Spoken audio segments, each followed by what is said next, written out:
The council chamber was the most beautiful place in the known galaxy. It floated in space between 3 stars. Crystal walls showed the endless darkness outside. Inside, representatives from 47 different species sat in their special chairs. Each chair was made for their unique body shape. Today they were meeting to discuss a problem. The problem was humans. Ambassador Chen sat in the human chair. She was a small woman with gray hair and tired eyes. She had been talking for 3 hours. Nobody was listening anymore. The Velcrin Emperor stood up. He was tall, with blue skin and 4 arms. His species had ruled the galaxy for 10,000 years. He looked at Ambassador Chen like she was a bug. "Ambassador Chen," he said. His voice was cold. "We have heard enough.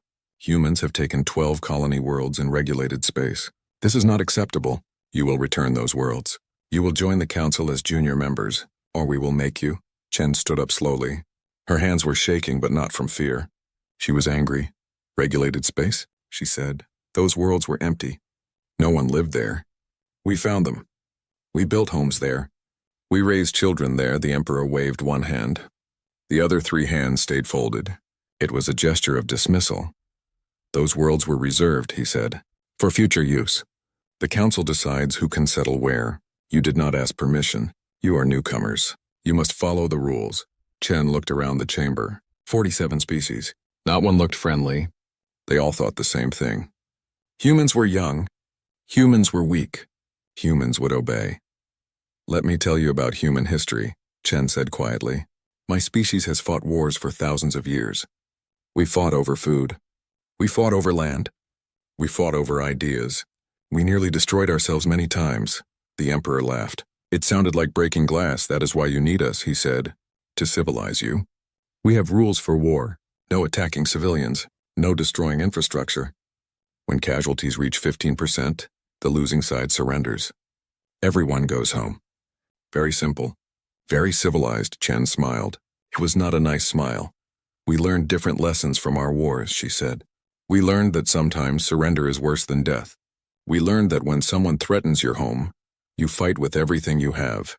We learned that if you cannot win, you make sure the enemy cannot win either." The council representatives looked at each other. They did not understand.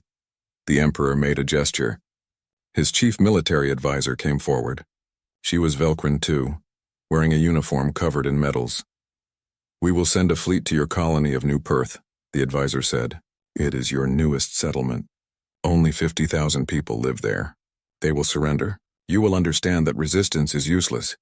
Chen closed her eyes for a moment. She thought about New Perth, beautiful green fields, children playing in the streets. Her niece lived there. "If you attack New Perth," she said, "you will regret it." The Emperor laughed again. "Is that a threat? Your entire species has maybe 200 warships. We have 10,000. This will be over quickly." Chen picked up her documents. She walked toward the door. "I need to send a message," she said, "to New Perth." 3 days later, the Velcrin fleet arrived at New Perth. 300 ships, enough to conquer 20 worlds. Admiral Korvax commanded the fleet. He was confident. He had fought in 12 wars. His species had never lost. As they approached the planet, sensors showed something strange. The cities were empty. No lights, no heat signatures, no people. "They evacuated?" Korvax said. "Good, makes our job easier. Land the troops. Take the infrastructure intact. We can sell it." His communication officer raised one hand. "Admiral, we are receiving a transmission from the planet's surface."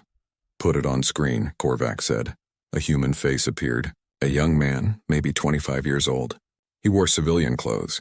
Behind him they could see what looked like a bunker. "I am Michael Chen," the man said. "Governor of New Perth. You have come to take our world. I have a message for you." He held up a small device. It had a red button. "We spent the last 3 days preparing," Michael said. "Every building in every city has explosives. Every mine, every factory, every farm.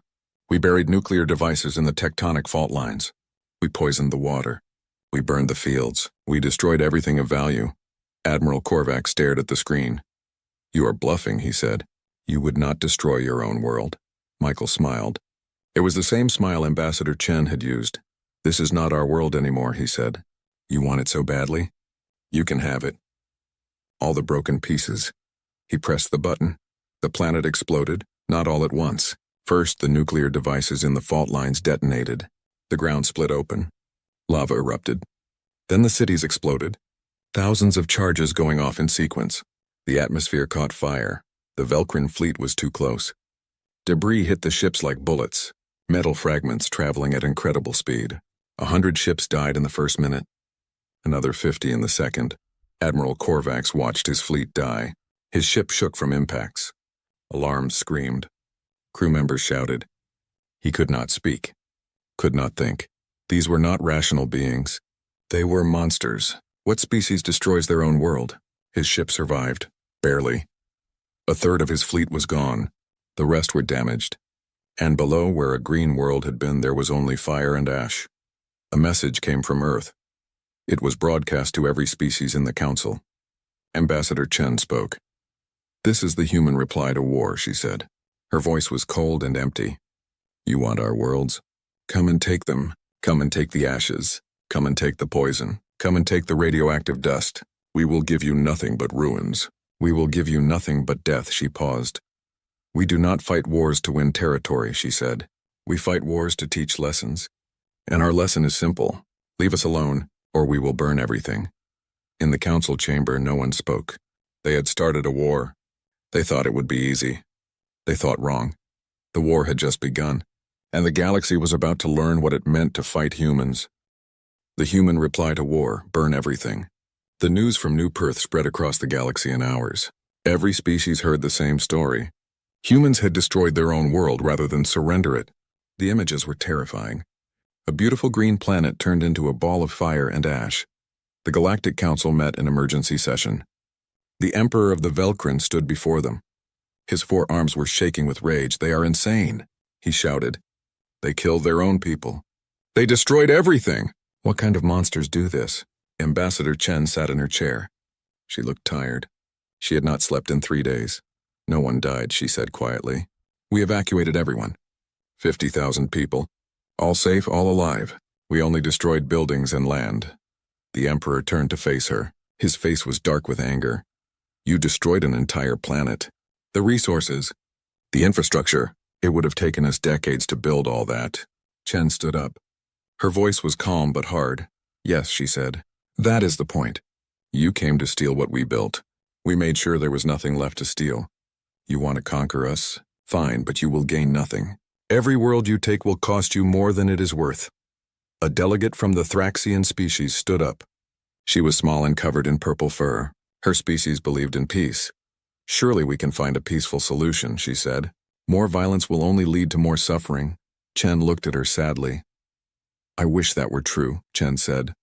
"But your council demanded our surrender. You sent warships to our world. You gave us no choice but to fight." The Emperor made a gesture of dismissal. "Then we will declare full war," he said. "We will take all 12 of your colonies. We will blockade Earth. You will learn that defiance has consequences." Chen nodded slowly. "Very well," she said. "But remember this moment. Remember that you chose this. When you see what happens next, remember that we gave you every chance to stop." She walked out of the chamber. Behind her, the council began planning their war. On Earth, in a secret military facility deep underground, Admiral Sarah Okonkwo stood before a room full of officers. She was a tall woman with dark skin and gray hair. She had served in the military for 40 years. She had seen many wars. New Perth was just the beginning, she said. Her voice was strong and clear. "The council thinks we are weak. They think we will break. They are wrong." She pressed a button. A hologram appeared in the center of the room. It showed human space. 12 colony worlds marked in blue. Velcrin space in red. Hundreds of red worlds. "This is Doctrine Zero Sum," she said. "It is our new military strategy. The principle is simple. If we cannot win, no one wins. If we cannot have our worlds, no one gets anything." A young captain raised her hand. "Admiral, are you saying we should destroy all our colonies?" Okonkwo nodded. "Yes, every colony the enemy approaches will be evacuated and destroyed. But that is not all. We will also destroy their worlds. We will poison their water. We will burn their forests. We will contaminate their soil. They want total war. We will give them total destruction." The room was silent. Officers looked at each other with shocked expressions. Another officer spoke. He was older with many medals on his uniform. "Admiral, with respect, this is madness. We are talking about destroying entire worlds, billions of civilians." Okonkwo turned to face him. Her expression was hard. "We will evacuate civilians when possible," she said. "We are not murderers. But if they refuse to evacuate, that is their choice. Our history has taught us one lesson. When someone tries to destroy you, you must be willing to destroy everything to survive." Sherman understood this. Truman understood this. Now we must understand it. She looked around the room. "The enemy thinks war is a game," she said. "They have rules, limits. They expect us to surrender when things get hard. But humans do not play by those rules. We fight until we win, or we make sure everyone loses." Over the next month, the pattern became clear. The Velkrin fleet moved to capture the human colony of New Harmony. When they arrived, the planet was empty. Every building was rigged with explosives. Every mine was collapsed. Every water source was poisoned. The planet detonated as they approached. They tried again at New Boston. Same result: empty cities. Total destruction. Nothing left but wasteland, then New Chicago, New Toronto, New Mumbai. World after world turned into ash and poison. The Velkrin military command could not understand it. Every war they had ever fought followed the same pattern. Two sides fought. One side lost. The losing side surrendered. Both sides went home. Resources and territory changed hands. Everyone knew the rules, but humans were different. They did not surrender. They destroyed everything. They followed no rules. Admiral Korvac sat in his command ship. He had aged 10 years and 2 months. His face was gaunt. His eyes were hollow. "Another world destroyed," his second officer reported. "New Berlin. Total loss. No survivors. No infrastructure. Nothing salvageable." Korvac closed his eyes. "How many ships did we lose?" he asked. 42, sir. The debris field was larger than expected. 42 ships. For nothing. Not even a single building captured. Just ruins and death. Korvac opened a communication channel to the Velkrin capital. "Your Majesty," he said, "we need to reconsider our strategy. Every world we take costs us more than we gain. We are losing ships, losing soldiers, gaining nothing. This is not a war. This is mutual destruction." The Emperor appeared on the screen. He looked angry. "Are you suggesting we surrender?" the Emperor demanded. "I am suggesting we stop," Korvac said. "Before this gets worse." "Impossible," the Emperor shouted. "We cannot show weakness. We must break them. Take their homeworld. Take Earth itself." Korvac felt cold fear in his chest. "Your Majesty," he said slowly, "if we attack Earth, they will defend it with everything they have. And if they lose, they will destroy it. They will detonate their entire planet rather than let us have it." The Emperor waved his hand dismissively. "They are bluffing. No species would destroy their own homeworld. It is suicide." Korvac thought about New Perth, about New Harmony, about all the destroyed worlds. "With respect, Your Majesty," he said, "they are not bluffing. Meanwhile, human ships moved through space like ghosts. They did not fight major battles. They attacked supply lines. They destroyed fuel depots. They hit manufacturing facilities on undefended worlds. Every week, another Velkrin colony lost its power plant, or its water treatment facility, or its food storage. Nothing dramatic. Nothing that made the news. Just slow, steady destruction of the infrastructure that kept civilizations alive. The council members began to worry. This was not how wars worked. Wars were supposed to be clean, organized, limited. This was chaos. And slowly, quietly, other council members began to withdraw their support. The Thraxians pulled their ships back. Then the Zelnor. Then the Kraith. One by one, species decided this war was not worth the cost. The Velkrin Empire stood alone, and the humans were just getting started. The Velkrin people called them the Garden Worlds. 7 perfect planets scattered through their empire. Each one was a paradise. Blue skies, clean water, forests that stretched for thousands of miles. These were not just colonies. They were sacred places. The Velkrin had shaped these worlds over thousands of years. They had imported animals from 100 different planets. They had planted trees that took centuries to grow. Poets wrote about their beauty. Artists painted their landscapes. Children learned about them in school. On the third garden world, Velkara Prime, Lady Zirath walked through her family estate. She was old by Velcrin standards, nearly 400 years. She had lived on this world her entire life. Her great-great-grandchildren played in the garden behind her. The sky was perfect blue. The temperature was exactly comfortable. The flowers bloomed in colors that did not exist anywhere else in nature. She heard the news broadcast on her communication device. The war with humanity continues. Our forces have captured another human colony. As expected, the humans destroyed everything before retreating. Total casualties are minimal. Infrastructure damage is complete. Lady Zirath shook her head sadly. Such a waste. Such barbarism. The humans clearly did not understand civilization. That night, Lieutenant Marcus Webb sat in a small ship drifting in the darkness between stars. Around him were 19 other humans. They wore black armor. They carried no identification. Officially, they did not exist. Webb was 26 years old. He had grown up on New Perth. He remembered green fields and clean air. He remembered his little sister chasing butterflies. He remembered the day they evacuated, the day they destroyed their world. His sister was safe now, living on Earth, but his home was gone. Turned to ash and poison, Captain Rodriguez spoke quietly. Operation Ragnarok begins in 2 hours, she said. We are one of 30 teams.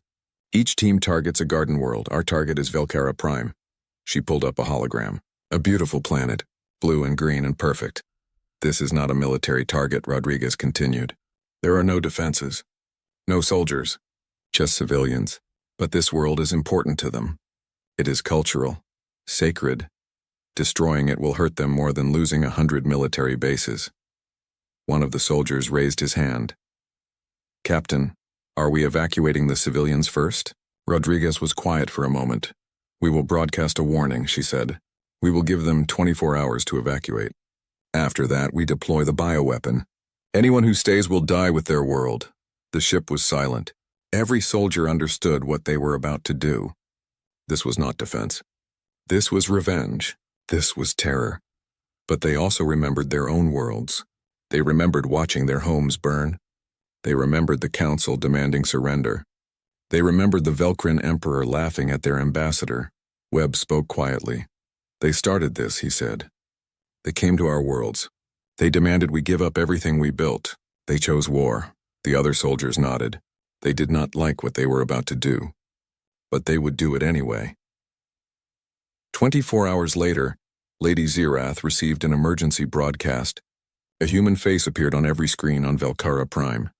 People of Velcara Prime, the human said. This is Captain Rodriguez of the Human Special Operations Command. You have 24 hours to evacuate this world. In one day, we will deploy a biological weapon designed specifically for Velcrin ecosystems. It will destroy all plant life.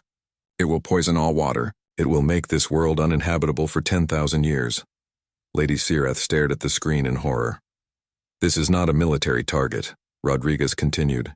We know that. But your emperor attacked our homes. He destroyed our worlds. Now you will know what that feels like. You have 24 hours. We recommend you evacuate. The screen went black. Chaos erupted across the planet. Some people did not believe it. Humans would not really do this. It was a bluff. Others began packing immediately. Panic spread through cities and towns. The Velcrin military sent ships. But they found nothing. The human strike teams were too small, too well hidden. They could not be detected until it was too late. 23 hours later, most of the population had evacuated. Millions fled to orbit, to other worlds, to anywhere that was not here, but some stayed. Lady Zirath stayed. She was too old to start over. This was her home. She had lived here for 400 years. She would die here if necessary. She sat in her garden and waited. At exactly the promised time, the bioweapon was deployed. Tiny machines, invisible to the naked eye. They spread through the atmosphere. They touched every leaf, every blade of grass, every drop of water. The effect was slow at first. Plants began to wilt. Water turned cloudy. The sky changed color slightly, then it accelerated. Within a week, every tree was dead. Every forest was gray and lifeless. The water was poison. The soil was contaminated. Animals died by the millions. Lady Zirath watched her garden die. The flowers turned brown. The grass became dust. The fish in her pond floated to the surface. She died 3 days later, Poison in the water, poison in the air. She was not alone. Thousands of Velcrin who refused to evacuate died with their world. And it was not just Velcara Prime. All 7 Garden Worlds received the same warning. All 7 Garden Worlds were destroyed. 30 teams, 7 targets. Total success. The Velcrin people watched their sacred worlds die. They saw images from orbit. Paradise turned to wasteland. Forests turned to dust. Oceans turned to poison. Lieutenant Webb was captured 2 weeks later. His ship malfunctioned during extraction. The Velcrin military found him. They brought him to an interrogation facility. Admiral Korvax himself came to question him. Why? Korvax asked. His voice was not angry, just tired, confused. Those worlds were not military targets. They were cultural sites, sacred places. Why destroy them? Webb looked at him through the prison barrier. You came to New Perth, Webb said quietly. You demanded we give up our home, our world, the place where our children played. You said surrender or die. You thought we would just accept that. He paused. Now you know what that feels like, Webb continued. Your garden worlds are gone. Your sacred places are poison. Your paradise is ash. And this is just the beginning. We will burn every garden in the galaxy before we kneel to you. Korvax stared at him. This young human, this soldier who had helped destroy worlds. You are monsters, Korvax said. Webb activated his suicide pill before they could stop him. He died in seconds. His last words were simple. You started this. Across the Galactic Council, other species watched in horror. The Thraxians formally withdrew from the war. The Zelnor recalled their ships. The Kraith closed their borders. One by one, council members decided they wanted no part of this conflict. The Velcrin Empire was alone, and the humans were coming. The Velcrin Emperor stood in his throne room. He was alone except for Admiral Korvax. Both looked exhausted. Both looked old. How many worlds have we lost? The Emperor asked quietly.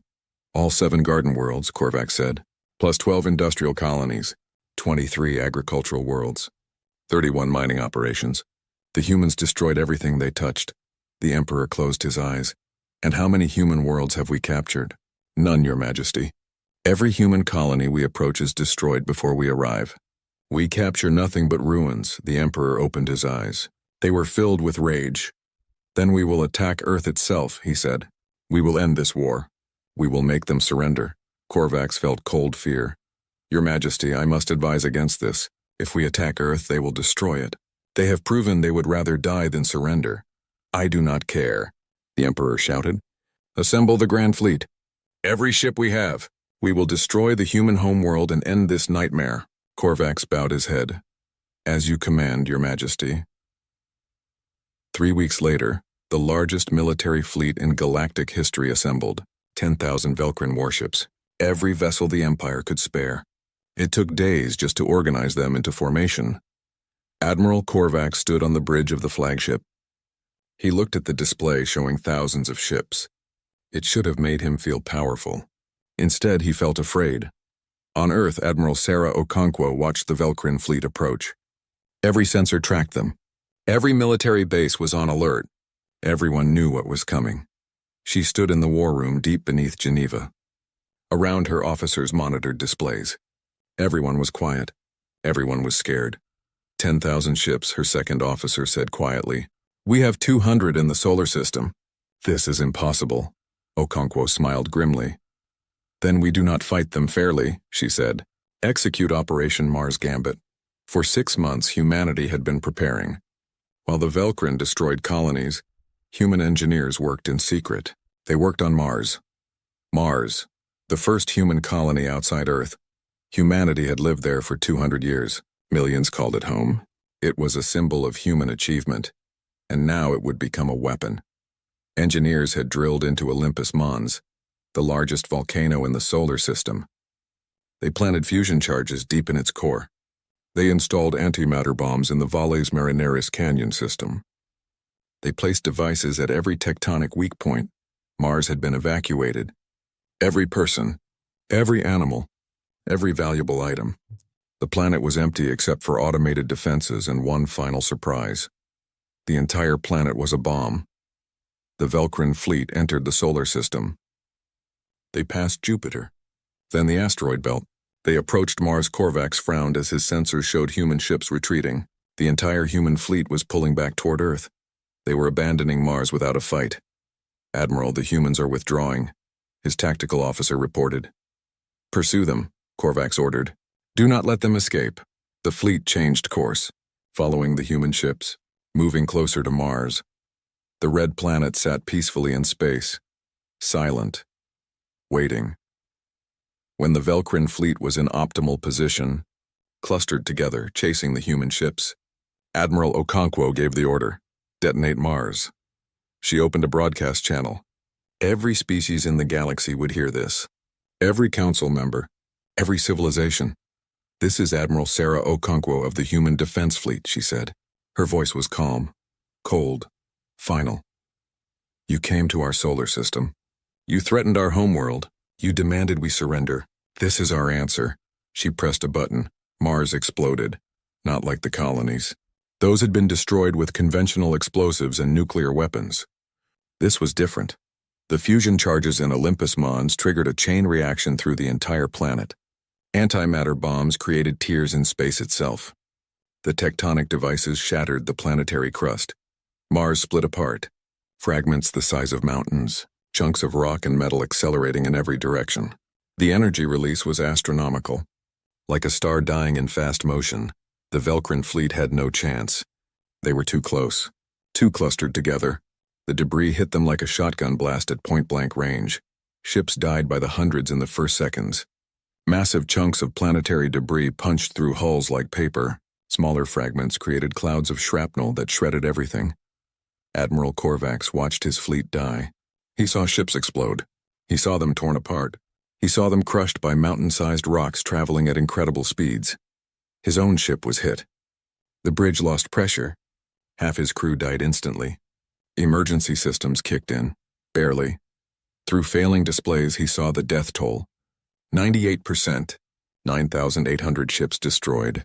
In less than 5 minutes, the 200 ships that survived were crippled, damaged, barely functioning. And now human ships emerged from behind Earth, fresh, undamaged, ready to finish the job. Moon-based weapons opened fire, missiles launched, energy beams cut through space. The survivors died quickly. Admiral Korvax's ship was among the last to fall. As his life support failed, as his ship broke apart, he heard Admiral Okonkwo's final broadcast. "We sacrificed one of our first colonies to destroy you," Okonkwo said. "Mars was our second home. We lived there for 200 years. We loved it, and we destroyed it to stop you." She paused.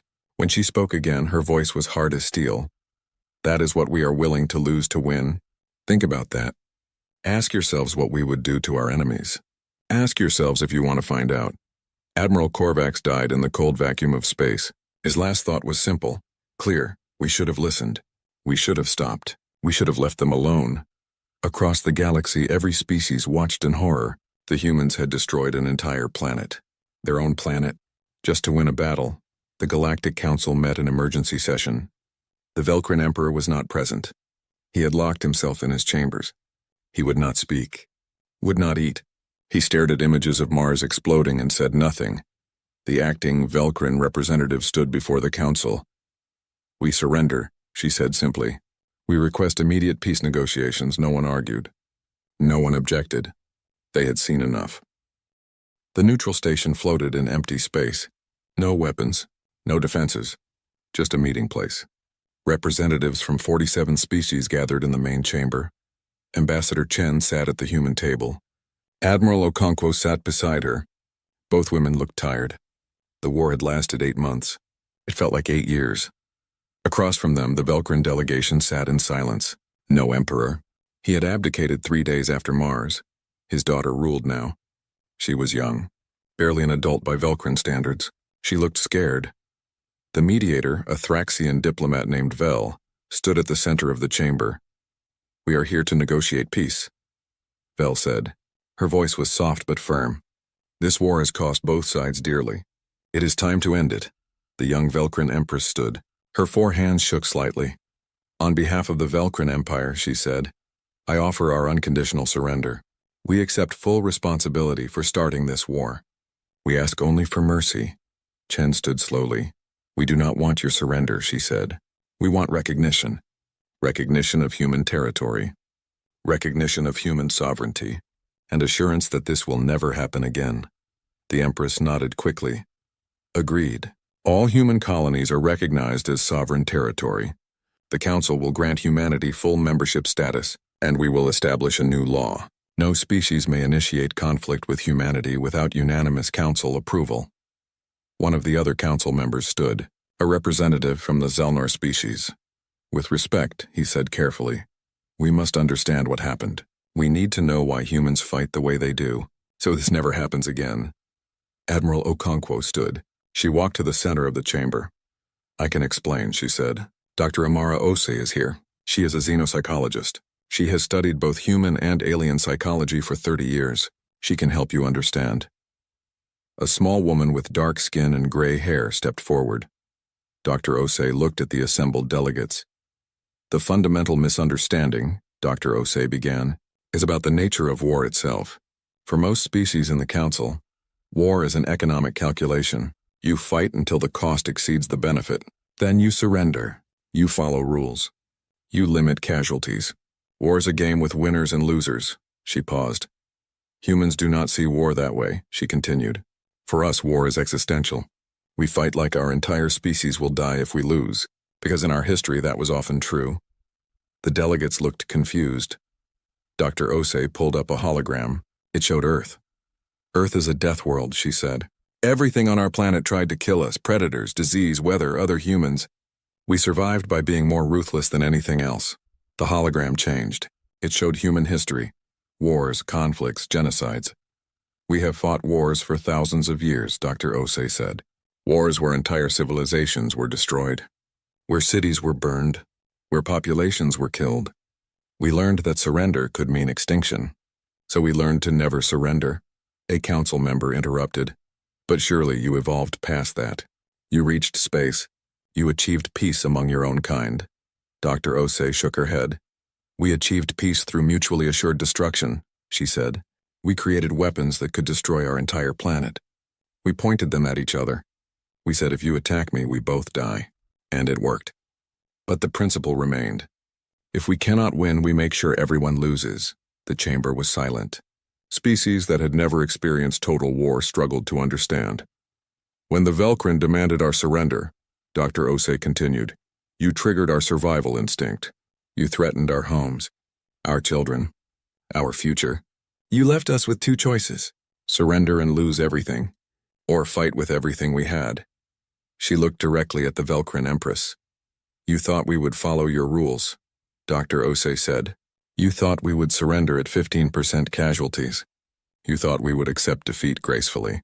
But we do not know how to accept defeat. We only know how to win or die trying. The Empress spoke quietly. We made a terrible mistake, she said. We judged you by our standards. We thought you were like us. We were wrong, Dr. Ose nodded. Yes, and that is the lesson. Humans do not fight wars to capture territory or gain resources. We fight wars to teach lessons. Our lesson was simple. Leave us alone, or we will make sure nobody wins. She sat down. The chamber remained silent for several minutes. Finally, Ambassador Chen stood. We did not want this war, she said. We tried to find peace. But when you forced us to fight, we fought the only way we know how. Completely. Totally. Without mercy. She looked around the chamber at all the species represented. We hope you have learned from this, Chen said.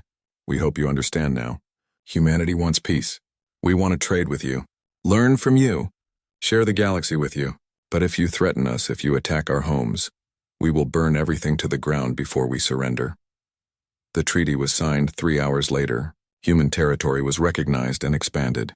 Humanity received a full voting seat on the Galactic Council. A new law was passed prohibiting unprovoked aggression against humanity.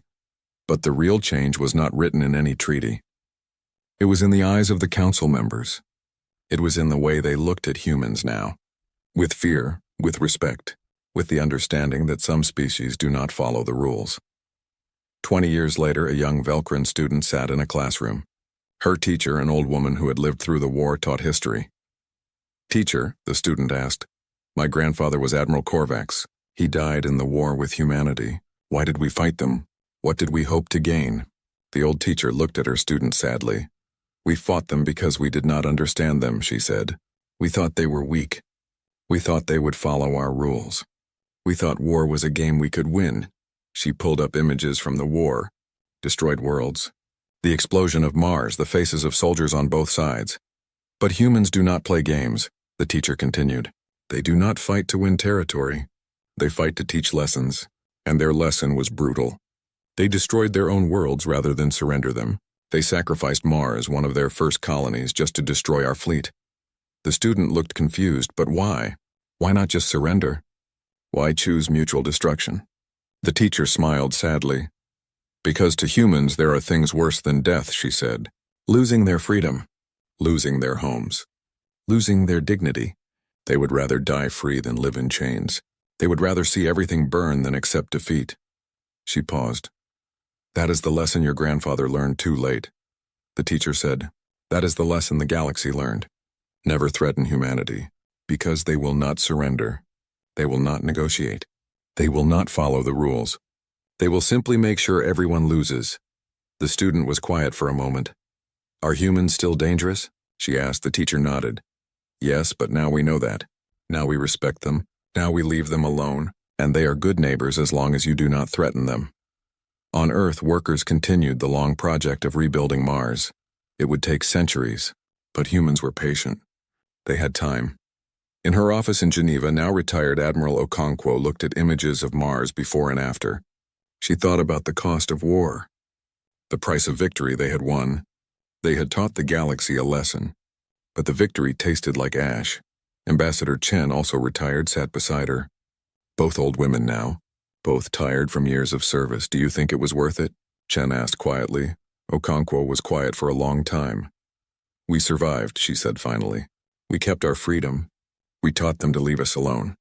"Was it worth Mars? Worth the garden worlds? Worth all the destruction?" She looked at her friend. "I do not know," Okonkwo said. "But I know this. If we had to do it again, we would. Because that is who we are. We do not surrender. We do not accept defeat. We burn everything rather than lose." Chen nodded slowly. Outside, humanity continued to expand, building new colonies, making new friends, trading with other species, living in peace. But every species in the galaxy knew. Every council member remembered. Every child learned in school. Never threaten humanity. Because they do not fight wars to win. They fight wars to teach lessons, and their lesson is always the same. Leave us alone, or we will burn everything.